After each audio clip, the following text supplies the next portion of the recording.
kalalabs. Kuha lang siya na sobrang kaluto. Ano ito mga kalalabs? Luto itong garlic. Ay, bilag na taga. Ano, bilag ng garlic eh. Labo kaya.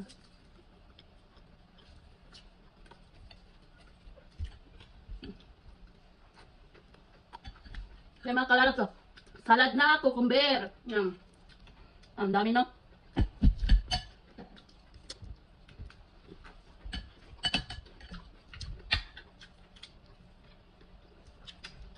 Ano?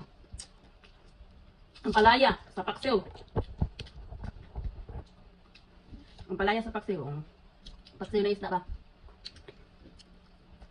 Sarap.